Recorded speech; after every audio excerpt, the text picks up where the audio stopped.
e dá aquela passagem. Investigam desde amizades terrenas, olha só tudo que os mentores fazem. Investigam as amizades, porque dependendo das tuas amizades vai ser o quê? Vai ser as conversas que tu vai ter. E dependendo das conversas que tu vai ter, vai ser as vibrações que tu vai manter, né? Às vezes, certas conversas que tu tem com amigos acabam baixando a tua vibração, com amigos, com parentes, acabam baixando a tua vibração e tu já, né, digamos, durante o dia tu brigou com um amigo, um conhecido brigou, já ficasse energeticamente meio assim. E aquele meio assim vai dificultar a noite para tu dar passagem para os espíritos. O quanto ao tipo de espíritos desencarnados que poderão influir futuramente em suas comunicações doutrinárias. As comunicações doutrinárias seriam aquelas comunicações de espíritos mais elevados, aqueles que vão dar doutrina, que vão conversar. E é exatamente aquela questão que eu falei dos mentores não conseguirem às vezes se acoplar aos medianeiros. Malgrado esse trabalho inteligente, exaustivo e cuidadoso dos mentores desencarnados, o programa espiritual em descenso para a matéria continua a sofrer os mais variados tropeços, né? Aqueles programas que se fez lá, geralmente tem esses tropeços depois que a gente está encarnado, cuja maior porcentagem vai até o fracasso, ante a imperícia, a má vontade, a negligência, a vaidade e os interesses dos médiuns esquecidos do seu compromisso pré-reencarnatório. Sempre lembrando a mediunidade de tarefa, aquela mediunidade para trabalhar, para ali, tá ali, sempre ajudando, fazendo o teu trabalho, é um compromisso pré-reencarnatório. Antes de encarnar, a gente decidiu isso. A gente decidiu, porém temos o nosso livre-arbítrio, a gente sempre fala, então a gente pode fracassar, talvez por imperícia, por não conseguir desenvolver aquela mediunidade, por má vontade, por indisciplina, por negligência, por vaidade, achar que a mediunidade às vezes é coisa para gente que não entende, muitas vezes se vê bastante falar. Os interesses dos médiuns esquecidos. A obra benfeitora ideada no espaço retarda-se na sua transferência para o mundo físico. Ela retarda-se, no caso assim, digamos que tu tenhas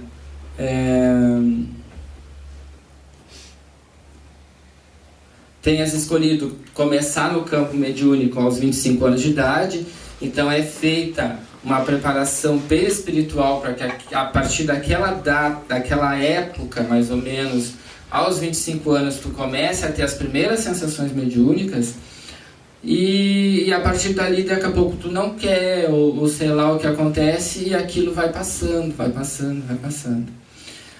E às vezes pode escolher, não vai passar até o momento que tu morre e aí ficou, né?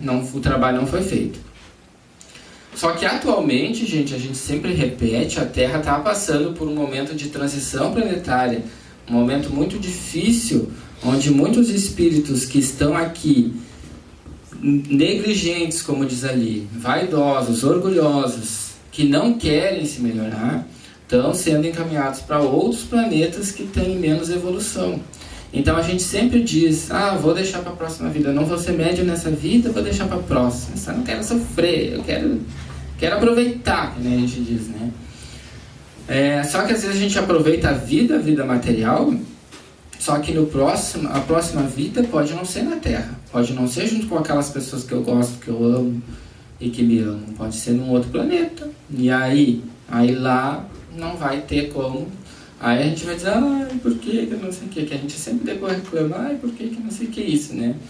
E não tem, né, gente? Todas as chances são nos dadas e certamente essa chance que nós estamos tendo nessa encarnação não é a primeira, né? Vamos ter ciência disso, não é a primeira, talvez seja a última, já que nós estamos no século XXI, já estamos talvez nas últimas chances, né? A gente já deve ter começado esse trabalho em vidas passadas, talvez já tenha fracassado por indisciplina, por negligências e vaidades, e nós estamos tendo uma nova chance.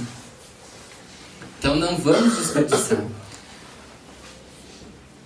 Embora os guias sejam argutos e inteligentes, nem por isso são oráculos infalíveis e capazes de prever as fraquezas, a enfermidade, a rebeldia, o desânimo e a desconfiança dos seus medianeiros futuros, né? A gente vê muito em livros de romanceados, até nos livros da Zíbia Gasparetto, da Mônica de Castro, vários romances que são maravilhosos. Às vezes está lá aquele vivente ali, vai ser médium, aí estão os mortantes, né, os espíritos, estão lá falando, né, o fulano não quer trabalhar, eles ficam sempre conversando entre eles, fulano isso, fulano aquilo. E por quê? Porque eles não sabem, às vezes, exatamente o que nós vamos escolher.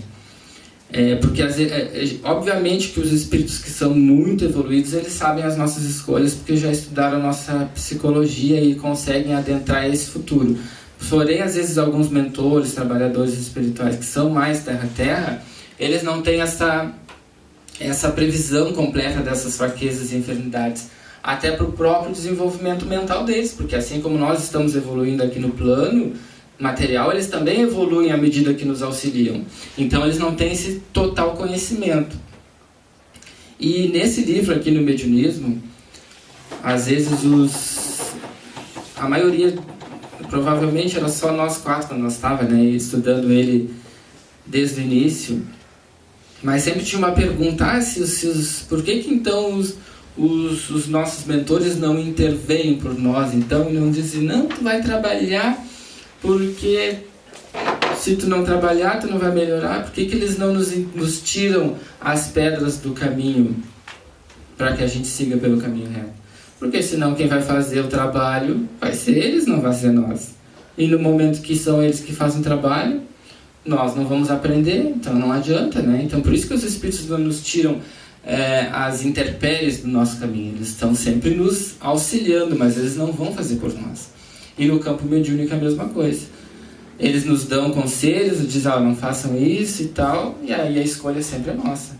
O trabalho do bem na Terra ainda é duvidoso e imprevisível, pois além do laboratório corretivo do espírito, trata-se de um planeta geologicamente instável e que sincroniza perfeitamente com a discórdia, o sensualismo, a cupidez, o egoísmo e a crueldade.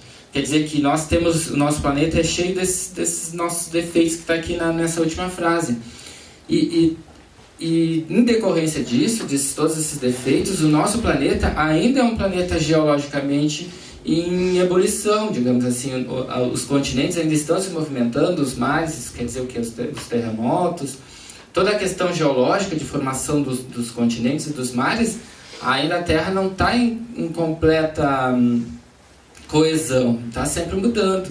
Então por isso que os espíritos falam que além de tentar prever tudo o que nós vamos fazer, tem toda a questão da Terra, do karma da Terra, do que a Terra vai se transformar como globo, né? Será que daqui a 20 anos não vai ter um terremoto que vai afundar a Europa toda, ou que nós aqui não vamos ser mar daqui a 50 anos? Isso a gente não tem como saber, porque a Terra ainda é um planeta geologicamente instável. Poderia nos dar vossa opinião a respeito do que seria mais sensato no ajuste dos nossos candidatos recém-chegados ao serviço mediúnico? Essa aqui acho que a última pergunta é uma pergunta muito boa, né? Poderia nos dar alguma opinião do que seria mais sensato a fazer quando tem alguém que está chegando no centro espírita, no centro umbandista, e vai ser um futuro trabalhador, vai ser um futuro médium? O que é mais sensato fazer com essas pessoas? Gente, vocês têm alguma colocação para fazer disso que a gente estava falando? Não? Estamos. Bom, vamos lá ver o que Ramatiz diz. Sempre é aconselhável que o candidato ao desenvolvimento mediúnico e elemento novo na reunião mediúnica, primeiramente se mantenha na expectativa, sem participar diretamente do trabalho. Aqui fala Ramatiz como se o elemento novo na reunião mediúnica, como se, por exemplo, vocês aqui chegaram e fossem entrar direto numa reunião de desobsessão, numa reunião de mesa branca, digamos assim. Hoje, isso na época tinha muito, como eu falei para vocês, naquelas reuniões espíritas abertas, que se encaminhavam os espíritos com o público. Hoje em dia não tem muito. Então, hoje em dia, dificilmente ou nenhuma casa, eu cheguei aqui. Oi, tudo bem? Como é que vocês estão? Ah, tudo bem. Ah, entre. Aí a gente vai entrar e vai entrar numa reunião mediúnica direto. Dificilmente vai acontecer isso. Por isso que aqui diz, sem participar diretamente do trabalho. Antigamente tinha assim, por exemplo, tinha a mesa, chegava o médium e ali tinha aquela reunião mediúnica e ele estava chegando pela primeira vez. Aí tinha umas cadeirinhas atrás da mesa, digamos assim, no decorrer da parede, assim, tivesse várias cadeirinhas e a mesa. Aí os médiuns trabalhadores estavam na mesa principal e aquelas pessoas que estavam vindo na casa pela primeira vez ficavam sentadinhas naquelas cadeiras. Hoje em dia isso é quase impossível de existir, quase não acontece. Às vezes acontece assim, tem casas, por exemplo, que tu tá numa reunião de estudo que nós estamos aqui. Aí tu é convidado um dia para ir numa reunião mediúnica e para ver como é que é. Aí tem a mesinha, tá todo mundo ali trabalhando, e aí tu vai sentando umas cadeirinhas fora, não fica na corrente, que é como observador, assim, para ver como é que funciona a reunião. Isso acontece em algumas casas. Aqui a Terra Matiz diz, num estágio de 1 ou mais meses, a fim de que possa avaliar a sua própria eletividade, saber se tu tá condizente magneticamente, energeticamente com aquela casa.